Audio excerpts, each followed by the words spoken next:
Menurut gue kreativitas bisa dilatih dengan banyak baca, banyak lihat, tapi lihatnya nih lebih ke observasi. Ya. Lebih observasi, banyak dengar. Ini yang penting karena orang sekarang berlomba-lomba bikin konten, berlomba-lomba ngomong, tapi kurang mendengar. Keberuntungan datang ke orang yang berusaha. Yes. Usaha pertama gue di industri perfilman adalah kenalan sama orang. Obsesif, ngobrol seru, skills for first jobbers.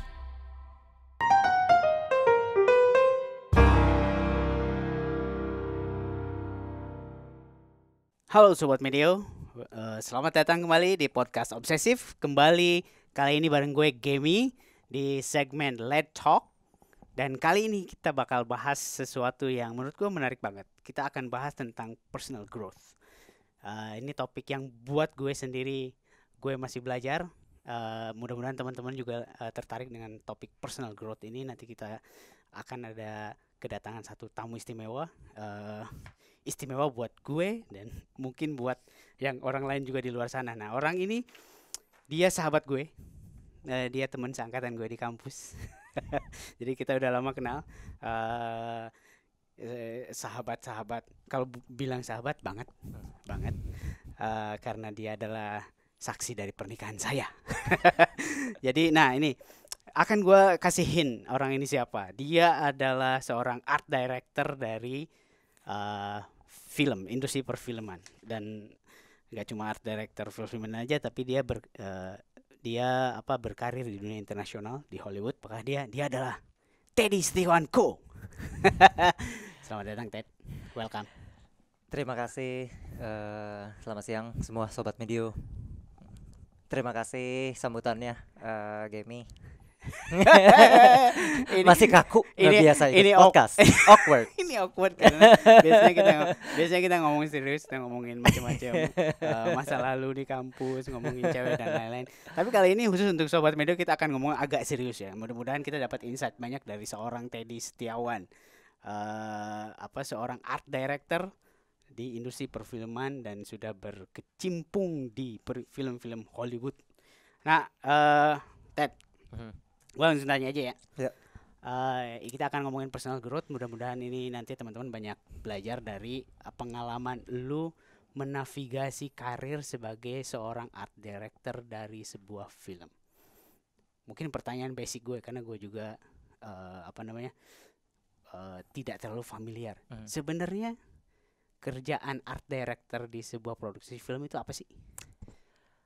Oke, art director di sebuah produksi film, seenggaknya di industri yang gue jalanin ya, mungkin ada sedikit perbedaan di tiap negara, tapi kurang lebihnya tuh art director kayak apa ya? Untuk jelas paling gampang dimengerti sama orang awam, mungkin seperti kepala arsiteknya, dan kepala interior desainernya. Itulah art director. Jadi kita yang nentuin dunia di film itu, tampilan ruangan, baik dalam ruangan maupun outdoor, space desainnya itu semua art director. Tapi nah ini cuma masalah susunan hierarki organisasi aja sih, Game. Kalau di luar sana itu kepalanya art director ini ada lagi nih bosnya, namanya production designer. Nah kalau art director lebih, jadi kalau production designer ini seperti principal arsiteknya, art director ini seperti arsitek in charge atau arsitek yang mengepalai satu project gitu. Jadi dia sifatnya lebih kayak project manager. Jadi set designer itu cuma salah satu bagian dari. Nah, set designer itu adalah tim arsiteknya. Tim arsiteknya dan tim interior desainernya.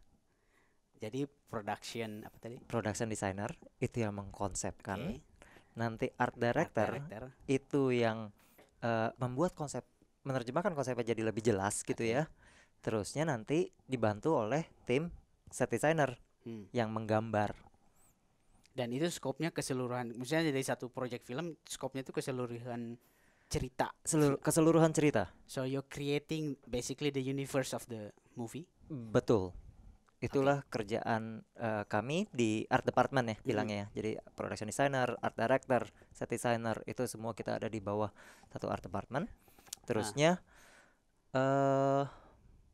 tergantung bobotnya. Oke. Tapi ya kita ngerjain keseluruhan film, nggak cuma sebagian-sebagian. Tapi untuk film-film yang bebannya atau bobotnya cukup berat, seperti misalnya kita bahas yang lumayan terkenal Star Wars gitu ya. Yang banyak CGI-nya lah ya. Yang banyak CGI-nya, banyak setnya, terusnya wah banyak banget deh. Atau kayak misalnya Game of Thrones, itu kita bisa punya lebih dari satu art director. Jadi bisa ada 3, 4. Yang saya tahu tuh Star Wars terakhir yang episode 9 itu ada 9 kalau salah art directornya. Dan biasanya kalau art director banyak, itu ada lagi tuh koordinatornya art director di atasnya. Namanya supervising art director. Oke. Gitu. Jadi ini tergantung kebutuhan aja. Jadi ada production designer, ada supervising, baru art director. Dibagi-bagi tugasnya gitu. Kalau banyak. Ini gue perlu lurusin karena gue pikir ini apa art director tuh kayak anak properti gitu. Kita tahu ya anak properti, bikin properti, tapi itu berarti just sebagian kecil dari apa yang lu kerjakan gitu. Betul, properti itu ada bagiannya sendiri. Which is itu production berarti. Memproduksi apa yang lu desain. Betul, sama masih di bawah art department. Tapi untuk di film, di industri film, properti itu adalah barang-barang yang kita pakai. Yang bisa digerakkan kayak misalnya mug ini gitu, pensil ini, headphone, terusnya alat tulis yang gitu. nggak perlu dia create, ya nggak perlu lu create dari scratch. Bisa jadi untuk beberapa genre, beberapa jenis film perlu kita create from scratch. Seperti lightsaber misalnya. Ya. Nah, itu yang ngerjain anak properti itu. Jadi properti itu ngerjain barang-barang yang kecil. Ada lagi bagian lainnya. Si interior designernya ini, interior dekoratornya ada satu departemen lagi namanya set dekorator. Set decoration. Jadi mungkin yang untuk teman-teman sobat Medio bagi yang belum tahu, jadi satu art department aja itu bisa setidaknya dari project yang gua kerjain kemarin itu mungkin ada sekitar 50 orang dari desainernya ya, yang tadi si tim art director dan set designer, lalu tim set decoration dan tim propertinya. Itu bisa 50-60 orang. Crazy Rich ASEAN segitu orang. Crazy Rich kalau nggak salah totalnya ada sekitar 40-50. Jadi rata-rata emang segitu. Padahal genre-nya komedi drama ya. Genre-nya komedi drama, tapi karena kebetulan set-setnya kan gitu ya. Jadi orangnya banyak. John Wick? Oh, John Wick lebih. Oh, sebentar. John Wick kalau ngomong keseluruhan ya, tim dari yang New York atau Maroko yang waktu itu gua terlibat. Itu juga totalnya banyak sih. Mungkin 70-80 orang itu. John Wick segitu banyak. Betul. Itu bisa satu tim marketing di sebuah korporasi. Jadi dan itu mereka well paid gitu ya. Kalau di sana ada unionnya kan. Kalau dibilang well paid, iya, mereka dibayar upah yang sesuai standar pemerintah ya. Jadi ada standarnya. Jadi ada standar upahnya, ada hour. Standar jam kerja, hour, yes. Gitu, standar apa istilahnya K3 ya, kesehatan keselamatan kerja gitu ada. Okay. Itu diatur dengan benar karena kan mereka lihatnya industri film itu salah satu komoditi ya, salah satu komoditi yang besar untuk di Amerika dan Inggris seenggaknya. Jadi makanya mereka punya regulasi yang jelas. Makanya produksi untuk film itu memang gede banget, budgetnya nggak cuma bayar talentnya ya, tapi juga betul art aja gue nggak kebayang sih. Oke. Nah, sebelum gue masuk ke pertanyaan kita obrolin personal growth, gue penasaran sih, selama misalnya lu garap yang big project lah ya, Parabellum, Crazy Rich Asian, terus yang terakhir itu Outlander ya. Yang terakhir Outlander season 7 ya. Kemarin kan balik dari Scotland, Outlander season 7 itu Netflix atau di Netflix. Oke. Lu berinteraksi juga nggak sih sama aktornya? Sama aktor semakin besar projectnya, Ah, biasanya semakin jarang berinteraksi. oke. Salah satunya bukan karena mereka nggak mau berinteraksi atau gimana ya, eh, tapi lebih karena jadwal. Oke. Karena mereka Jadwal kami masing-masing tuh udah sibuk sendiri-sendiri gitu. dan karena mereka juga ada working hour yang strict juga ya kalau di sana ya. Betul, mereka ada working hour yang strict. Di luar working hournya itu nanti mereka biasa pakai untuk latihan, Hmm. itu untuk pendalaman skrip atau Ya. ngobrol sama director. Terusnya working hour kami pun yang di art department, art director, set designer dan kawan-kawan itu juga udah sibuk. Oke. Jadi mereka datang tuh udah siap aja setnya. Betul, mereka datang udah tinggal Syuting. makeup, pakai baju, wardrobe, terusnya ya udah syuting. Lu kayak Dobby gitu ya. Tiba-tiba beres gitu ya. Betul. Kami di art department kayak Dobby atau Elf di Harry Potter Iya, gitu. bener, Tahu-tahu kan. Tahu-tahu setnya udah jadi gitu ya. jadi ada gitu. Oke, oke. Tapi lu ketemu Keanu Reeves gak sih? Gue penasaran. Gue ketemu Keanu Reeves karena kebetulan waktu itu gue cuma terlibat John Wick 3 Parabellum itu bagian di Maroko I see. dan kru asingnya itu cuma sedikit. Oke. Jadi gue ketemu Keanu Reeves waktu kami syutingnya di Gurun. Hmm, Ya udah hotelnya barengan. bareng gitu. Jam makan malam pun Bareng. restorannya cuma satu, ya kan. Kebetulan waktu itu gua lagi makan malamnya sama si direkturnya, sutradaranya, sama direktur fotografinya, gitu. Tiba-tiba adalah satu sosok ini Kak Nunu. jalan aja, Kak Nunu nih, Kak Nunu. jalan aja. Kita lagi duduk di meja, terus ada satu orang Hmm. sama bodyguard ya pasti, sama Oh, bodyguardnya. dia pakai bodyguard juga ya. Cuma lagi order bir kalau nggak salah waktu itu di bar, terusnya bir celingukan sendirian gitu ya. Terusnya kebetulan waktu itu gua atau ada satu kolik lagi ke bar gitu. Terusnya ditanyalah dia, lu mau join nggak bareng kita? Kebetulan ada Chad, ada Dan. Chad itu Chad Stahelski sutradaranya, Dan Lawson tuh direktur fotografinya. Gabung aja gitu, kita lagi di situ kok. Gabung aja gitu ya. Cek aja. Cek aja, gabung aja. Tapi beneran ya kata orang dia sangat super nice, humble, itu beneran ya? Dia super nice, super humble, itu benar. Oke. Jadi nggak diva. Mengkonfirmasi aja dari orang pertama yang ketemu. Terus nggak cuma waktu gua sempat interaksi waktu makan malam itu, tapi juga dari personal chefnya di waktu John Wick, terusnya kayak PA-nya, personal assistant-nya dia, itu semua bilang dia nice.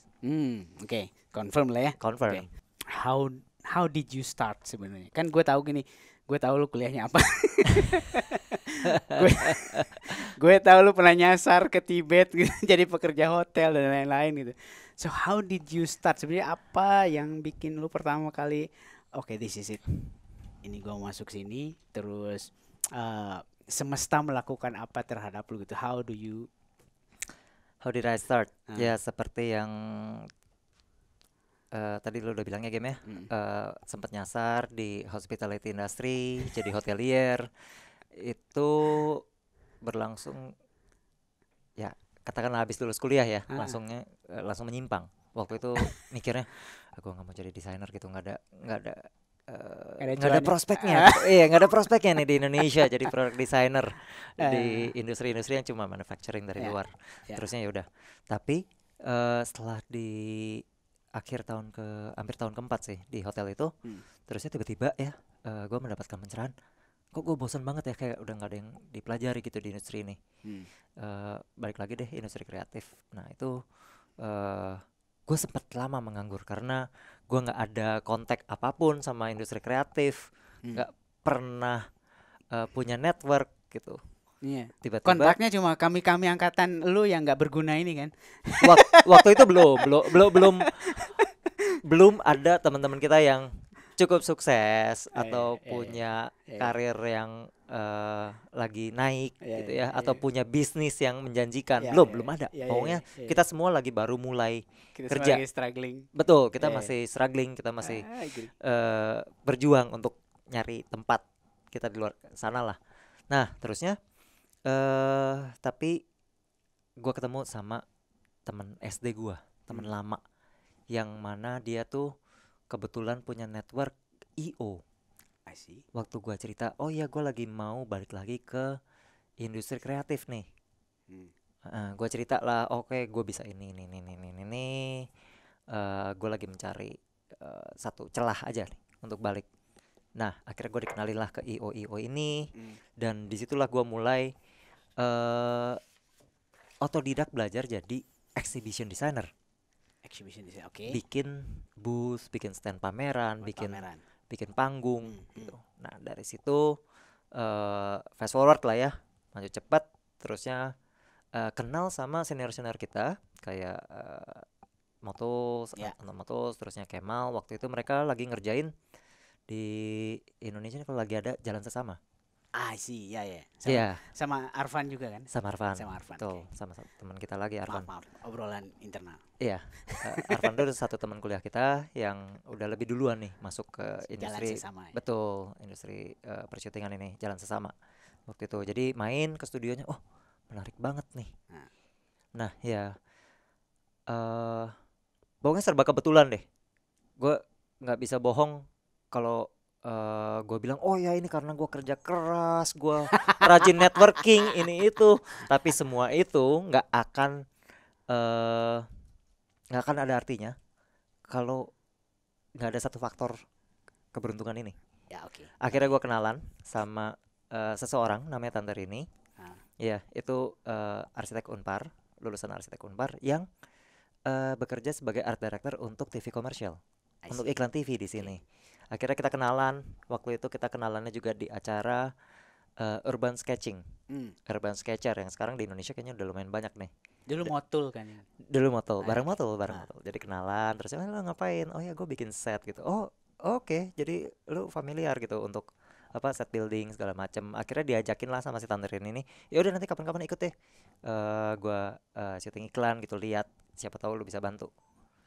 Ya udah, gue ikut, gue lihat, oh menarik juga nih. Nah terusnya si Tanter ini yang super baik, dia terusnya kenalin gue ke produser Indonesia di situ. Waktu itu Mbak Elsa Hidayat dikenalin, oh ini teman gue Teddy gitu, kata si Tanter ini.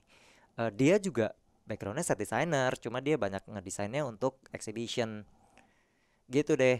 Terusnya nggak lama setelah itu Mbak Elsa punya ada project Jepang yang syuting di Batam. Ya disitulah gue dipanggil mulai masuk sebagai set designer, junior set designer lah, karena betul-betul cuma membantuin gambar. Itu apa? Film Jepang, judulnya Joker film Game. Jepang. Iya. Oke. Judulnya Joker Game. Oke. Gitu. Ya udah gitu, dari satu itu gue waktu itu masih ngejalanin tuh profesi gue sebagai freelance exhibition designer. Oke. Tapi ya dari situ terusnya berlanjut, ada film Singapura judulnya 1965. Terusnya ada satu sci-fi B-movie judulnya Skyline, Beyond Skyline, sama di Batam juga.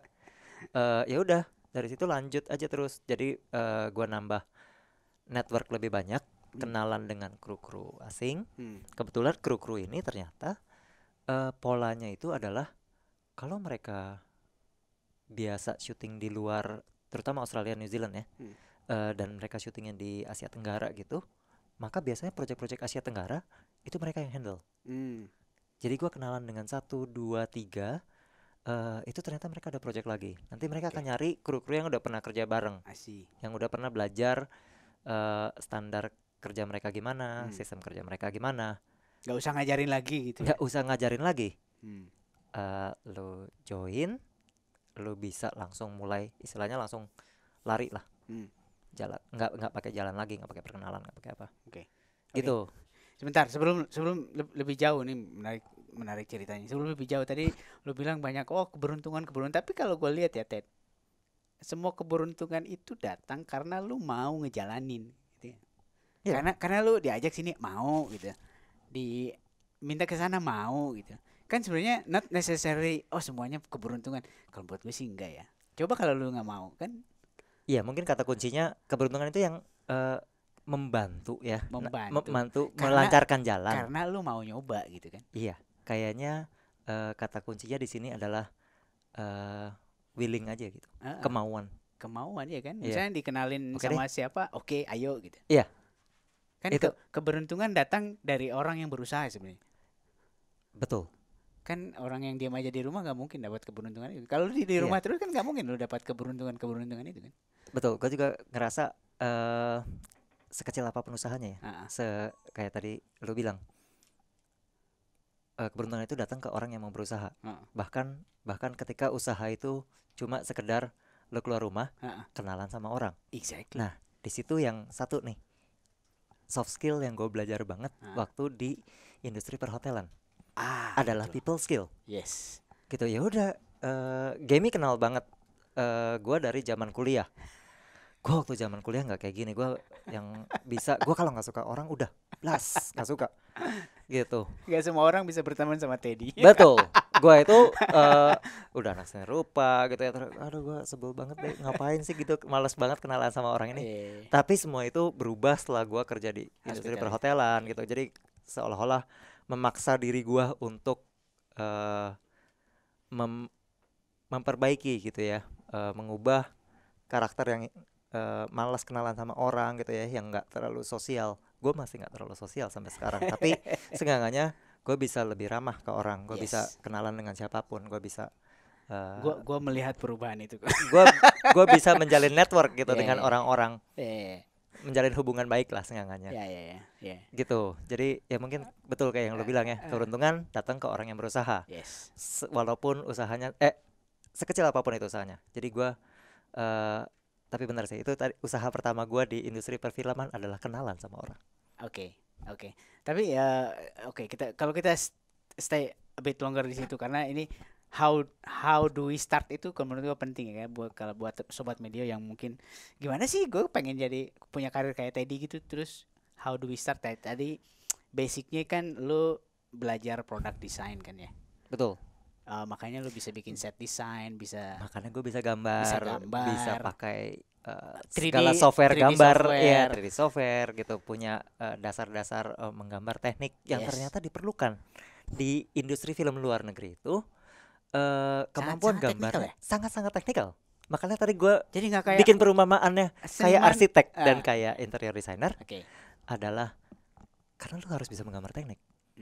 Karena tukang-tukangnya di sana ya, yang bikin kontraktornya itu ya semuanya lihat gambar teknik, gambar kerja gitu. Walaupun gue sangat beruntung masuk sekolah seni rupa karena gue bisa gambar tangan freehand, dan itu masih sangat dihargain oleh orang-orang di luar sana, oleh kru-kru film di luar sana. Lo bisa memvisualisasikan ide, jadi bisa menerjemahkan dari idenya entah production designer ke, entah director ke, entah scriptwriter ke dalam bentuk gambar, walaupun itu cuma coret-coret ya, sketch. Tapi kayak kita waktu belajar waktu kuliah, gambar itu nggak perlu bagus, nggak perlu fotorealistik, yang penting informatif, orang tahu gitu kita gambar apa. Gambar gue jelek, ini bentuk apa.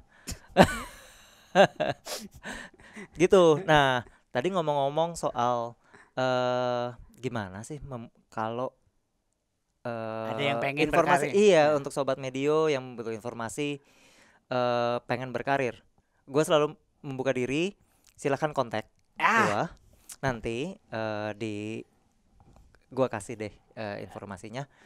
Mungkin bukan gue yang bisa ngasih kerjaan, tapi gue bisa mengenalkan kalian ke teman-teman, ke kolega-kolega yang kebetulan selama pandemi beberapa art director, terutama yang iklan TV ya, karena mereka kerjaannya paling banyak nih dan konstan, itu mereka bersedia tuh buka lowongan untuk internship, untuk magang, untuk anak-anak yang mau belajar.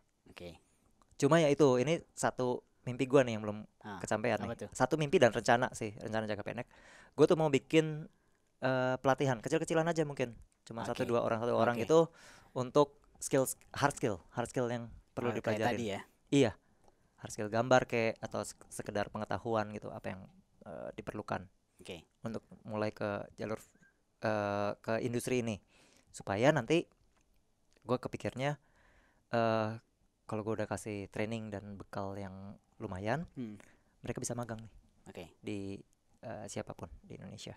Jadi lu kayak paid forward ya, jadi lu. Gue kayak paid forward. Iya kan, lu kayak paid forward. Gue dikenalkan oleh Tante Rini. Lu merasa berhutang untuk mengenalkan. Betul. Tante Rini membukakan jalan buat gue. Jadi gue gue berpikir bahwa gue perlu membuka jalan untuk yang lain. Exactly. So sobat medio, jalan untuk kalian sudah terbuka lebar sekarang. Karir. Nanti bisa hubungi tadi. Anyway, kita tim baru start ngobrolin baru topik 1 loh. Baru Udah topik 1 ya? udah ngomongnya jauh tapi nggak apa-apa. It's a good start. Tadi kita udah ngomongin how did you start. Nah sekarang kalau oke, udah masuk ke situ, how did you sustain? Selain tadi ya network, pasti maksudnya project itu datang terus dari network, tapi menurut lu ya, kalau misalnya nanti teman-teman sobat media ada yang udah masuk ke industri itu, gimana cara kita stay relevant to the industry di dunia perfilman, terutama di level Hollywood, di level internasional? Oke, gimana cara gua tetap relevan dan meningkatkan value ya? Meningkatkan Ya value. pasti ya. Karena kalau lu gitu-gitu aja, mungkin lu akan ketinggalan. Apalagi dengan perkembangan teknologi Exactly. akhir-akhir ini. Sesederhana film-film udah banyak yang pakai CGI, terusnya seperti kita tahu untuk sobat medio yang banyak baca berita atau snippet tentang serial, film di luar sana, itu sekarang udah nggak pakai blue screen lagi, pakainya LCD. Exactly. Jadi orang bisa langsung lihat tuh backgroundnya kayak apa tanpa dimasukin ke komputer dulu. Iya. Nah, cara gua stay relevan itu ya terus belajar. Sekecil apapun ya. Bahkan sekecil ini sih game. Jadi gua tahu nih, misalnya, oh sekarang pakai LCD, gimana sih prosesnya? Lu merasa akan terdisrupsi nggak sih kerjaan lu dengan LED? Enggak. Why? Karena semua filmmaker, aktor, aktris di luar sana udah bilang gitu. Apa tuh? Akan lebih mudah menghayati peran gitu ya. Akan lebih mudah acting itu kalau misalnya setnya itu set physical. I see. Set fisik berupa ruangan, berupa benda. Walaupun sekarang banyak ya yang syutingnya cuma green screen semua. Kayak misalnya apa Marvel misalnya, film-film superhero-nya Marvel, atau kemarin ada Mowgli yang semuanya green screen tuh. Bahkan sampai macannya, binatangnya semuanya pun itu kayak nggak butuh skill lu gitu kan? Betul, kayak nggak butuh skill art department. Jadi untuk sobat media di luar sana, kalau menanyakan, nggak tertarik ikutan film Marvel, nah ternyata kru art department seperti saya gitu ya, set designer, art director, mereka itu lebih suka itu ngerjain film-film yang setnya dibangun secara fisik. Okay. Game of Thrones itu salah satunya. I see. Bahkan kayak Star Wars gitu, untuk pesawat-pesawatnya, interior-interiornya itu kebanyakan fisik. Harry Potter pun begitu. Ya benar. Bahkan di Harry Potter nih game, itu ada buku satu di sana, di luar sana yang baru keluar, judulnya Harry Potter The Blueprint. Itu isinya gambar teknik semua. Dan di era itu Harry Potter tuh keluar tahun berapa ya? 2000 berapa ya? 1 2. Awal 2000-an lah ya. Awal 2000-an sampai sekarang. Ya, awal 2000-an lah ya film Harry Potter keluar. Itu yang mengejutkan. Set desainernya itu semua masih gambar pakai tangan. Hah? Gak pakai komputer 3D. Di atas kertas kalkir. Pakai meja gambar. Pakai meja gambar arsitek. Gitu. Jadi ada berapa piece tuh yang mereka gambar? Ratusan. Bukunya setebal gini. Berapa ratus halaman, itu isinya cuma gambar aja. Manual gambar semua. Kerja. Nah, itu kayaknya kalau gue lihat di atas 80% manual. Jadi untuk sobat medio yang baru mau belajar, jangan khawatir, jangan pernah punya pikiran, gue harus punya komputer dong. Gitu. Komputernya mahal nih biasa kalau untuk desainer. Enggak. Mulainya dari pensil dan kertas. Sebenarnya kan yang mahal tuh kayak kemampuan lu untuk menerjemahkan ide menjadi visual. Kan? Betul. Pensil, kertas, komputer, software, aplikasi apapun itu cuma medium, cuma alat. Iya. Yang penting dari isi kepala dipindahin ke kertas kan. Jadi lu cuma butuh selembar kertas dan satu pensil sebenarnya. Betul. Nah, untuk memulai ya. Iya. Nah, kembali ke topik gimana untuk sustain tetap relevan. Ya lagi-lagi balik ke situ. Sebetulnya kan cuma ide di kepala, menerjemahkan ke media apapun itu, pakai alat apapun. Nah, salah satu caranya gue tetap relevan ya, gue belajarin lah gitu. Gue belajar, gue tahu dulu alat ini nih gimana sih cara kerjanya, gitu. Kalau gue nggak mampu, ya gue nggak akan memaksakan diri ya, karena akan ada orang yang bisa ngerjain alat itu. Yes. Tapi gue udah punya pengalaman. Gue jangan dibandingkan ya Sobat Medio, karena gue udah punya pengalaman beberapa tahun nih dibandingin orang-orang yang baru akan mulai gitu atau baru mulai. Ya, nah itu ya itu modal gue. Gue punya pengalaman. Lu punya portfolio lah ya. Gue punya portfolio dan gue punya pengalaman nih kerja di beberapa project. Jadi gue tahu, oh kalau sekarang kita bisa pakai misalnya LCD background, yang waktu itu gue kerjain bisa dipersingkat nih, gitu, bisa lebih cepat, bisa lebih bagus, dan gue bisa memvisualisasikan sesuatu yang lebih wah gitu. Kalau dulu terbatas ini itu termasuk biaya dan sebagainya, sekarang dengan adanya teknologi baru, gue bisa menggunakan teknologi ini untuk membuat ide-ide yang sebelumnya terbatas. Benar. Untuk direalisasikan. Benar. Jadi gampang. Jadi lebih murah, jadi gampang. Apapun itu ya, termasuk teknologi AI gitu misalnya sekarang. Benar. Nah itu gue baru mau masuk ke situ. Itu kan sama aja kan, kayak sekarang banyak orang kreatif ya, konten kreator mungkin kayak orang media lah ya, itu kan basically konten kreator yang sangat khawatir dengan generatif AI ini yang akan menggerus pekerjaan konten kreator. Mestinya kan prinsipnya kayak gitu kan. Sebenarnya kayak teknologi itu mestinya bisa ngebantu kerjaan lo yang repetitif, tapi tidak menggantikan lo untuk yang tadi menerjemahkan ide ke betul. Itu kan. Sebetulnya kayak konten kreator dan orang-orang di industri kreatif ya, harusnya nggak khawatir sih. Lagi-lagi industrinya tuh kreatif. AI ini nggak bisa mikir. Yang mikir kan manusia. Yang ngasih prompt manusia. Gitu. Jadi ya kreatifnya kita gimana memanfaatkan si alat ini untuk keuntungan kita. Jangan dijadikan itu terusnya jadi mikir, oh tapi kan setiap orang bisa ya masukin prompt gitu. Tapi kan kalian orang kreatif ya. Pasti pemikirannya beda nih dari yang biasa-biasa aja. Iya benar. Benar, gue setuju. Iya makanya harusnya kalian punya advantage, kalian punya kelebihan dibandingin orang yang biasa-biasa aja masukin prompt terusnya, oh iya gambarnya jadi bagus. Lagi-lagi makanya gue bilang gambar itu nggak perlu fotorealistik, nggak perlu bagus, nggak perlu cantik, yang penting informatif. Betul. Nah informasi kreatif ya, dengan kreativitas ini yang nggak akan bisa di-generate sama orang-orang yang ya istilahnya bukan dari industri kreatif ya. Masih banyak banget parameternya, masih banyak banget pertimbangan-pertimbangannya. Jadi kalau lu lihat project management dan perencanaan logistiknya industri film, dengan di luar sana ya, itu kompleks banget. Itu kompleks banget. Dan itu belum sih teknologi AI sekarang belum bisa menjawab, belum bisa menggantikannya. Oke. Berarti di situ kita setuju bahwa AI itu cuma alat dan teknologi itu cuma alat, dan yang penting ide, kreativitas itu betul. Tetap harus. Jadi how to sustain itu memang harus ngelatih kreativitasnya terus. Kreativitas by the way bisa dilatih gak sih? Bisa. Bisa dilatih. Kalau menurut gue iya. Bisa banget dilatih. Iya kan? Kreativitas. Banyak referensi, sering main gitu kan. Betul. Jadi gue tuh sempat ngajar di SI Institute cuma 1 semester karena gue diminta ngajar lagi, tapi karena gue ada kerjaan lain jadi merasa gue nggak mau jadi dosen yang waktu gue kuliah dosennya nggak pernah ada gitu, cuma ngasih tugas. Gue nggak mau kayak gitu, makanya gue tolak. Jadi maafkan ya teman-teman yang mahasiswa yang mungkin mengharapkan ya, tapi menurut gue kreativitas bisa dilatih dengan banyak baca, banyak lihat, tapi lihatnya nih lebih ke observasi.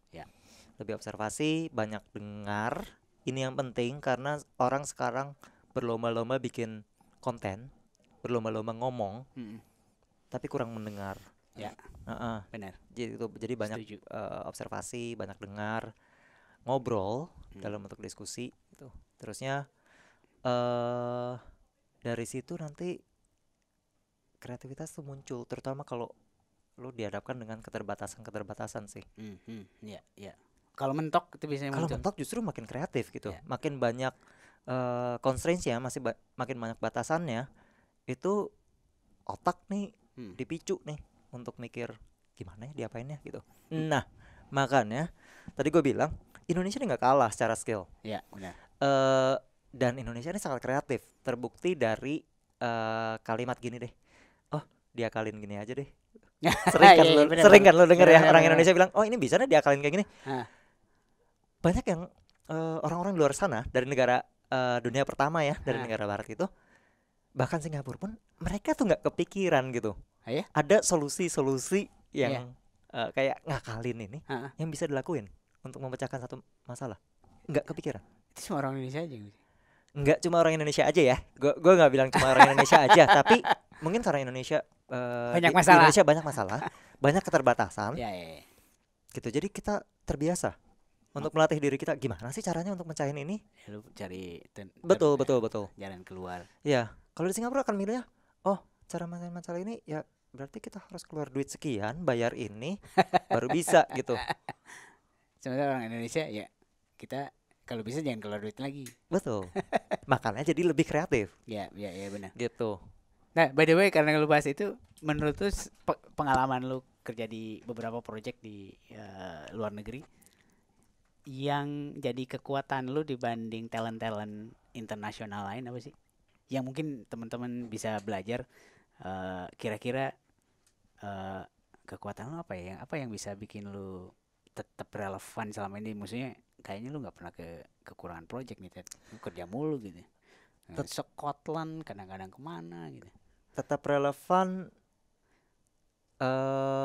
Satu, yang pertama itu urutannya nggak urut ya ini ya. Ah. Bukan berarti yang pertama itu yang paling kuat atau paling dominan. Hmm. Satu, menurut gua adalah adaptability, kemampuan adaptasi. Ya.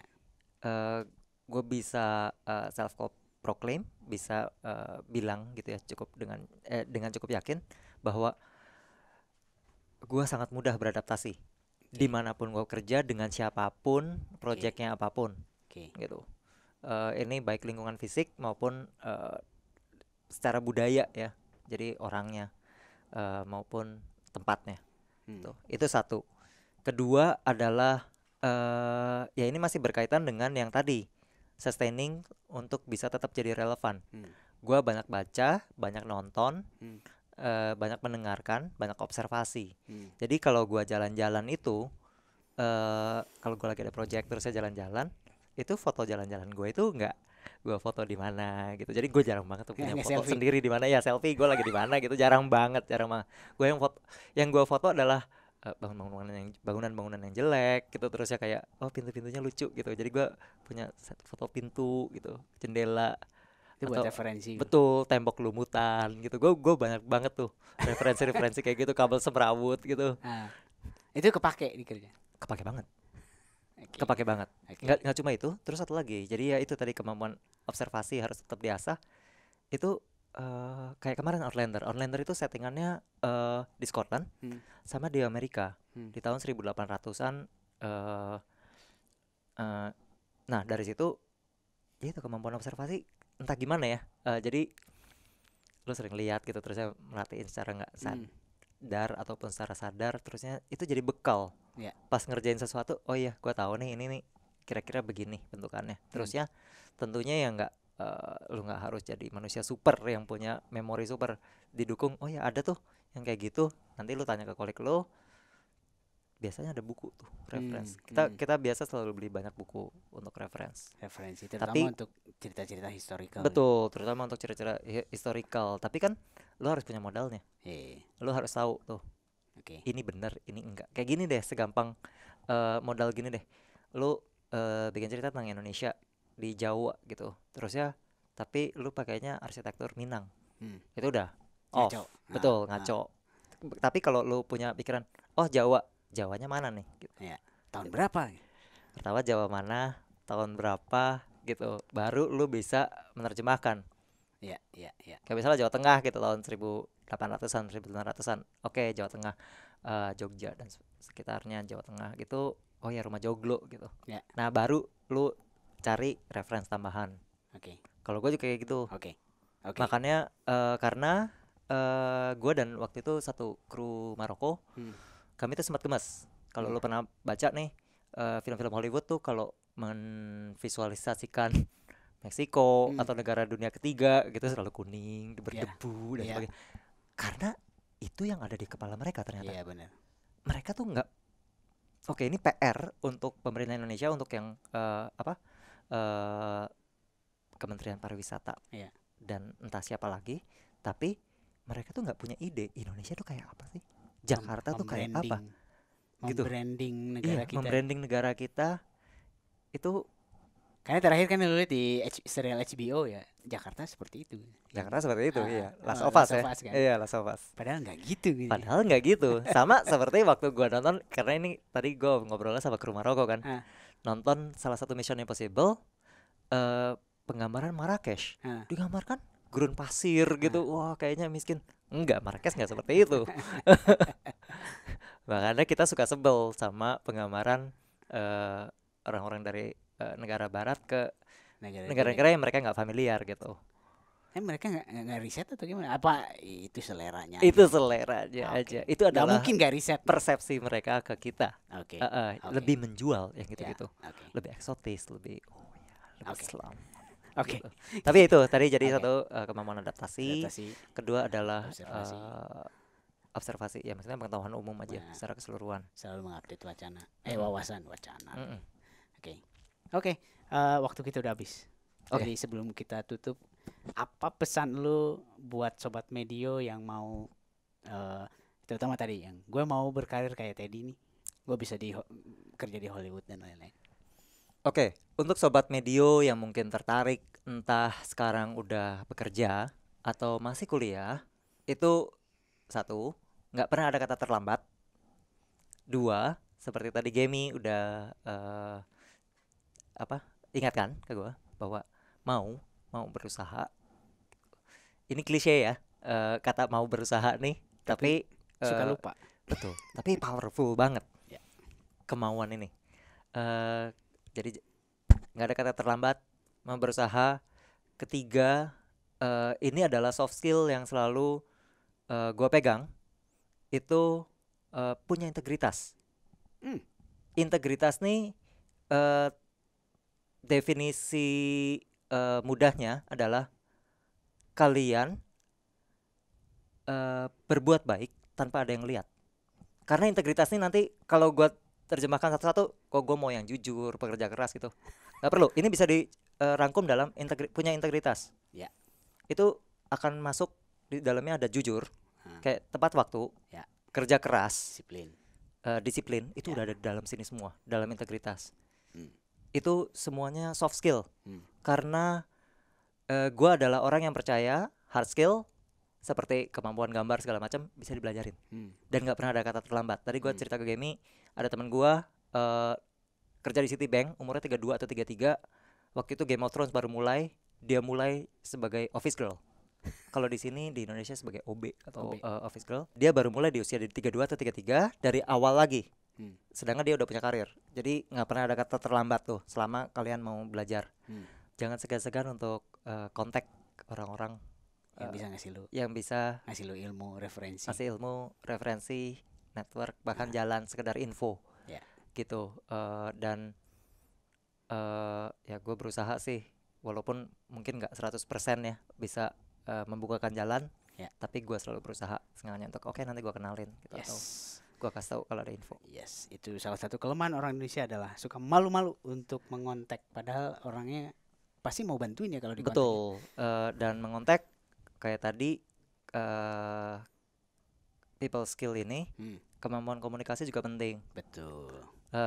Semua orang akan senang kalau kalian mengontaknya dengan sopan, nggak perlu yang wah menyemangnya, yang terhormat, ini mohon maaf sebelumnya, ini tinggal pakai bahasa Inggris tuh. Sesederhana ini deh, oh hai gitu, misalnya Mas Teddy atau Kak Teddy atau apapun, terusnya oh perkenalkan saya ini, saya taunya dari mana, misalnya dengerin podcast Medio, atau dari mana, saya tertarik nih ngomong-ngomong, kalau mau belajar di industri film, mulainya dari mana ya gitu, atau saya bisa kontak lebih lanjut lewat apa gitu, atau siapa, lihat siapa. Sederhana itu kok. Jadi sopan tuh nggak perlu yang gitu, yang munggah-mungguh, yang termasuk yang ada di sini boleh dong belajar. Oh boleh banget ya. Jadi gua bukan tipe yang suka kesopanan ala feodal, tapi gua menghargai. Mohon izin pak. Iya. Maaf Pak, mohon izin Pak. Oke. Gitu. Oke. Ted, thank you banget.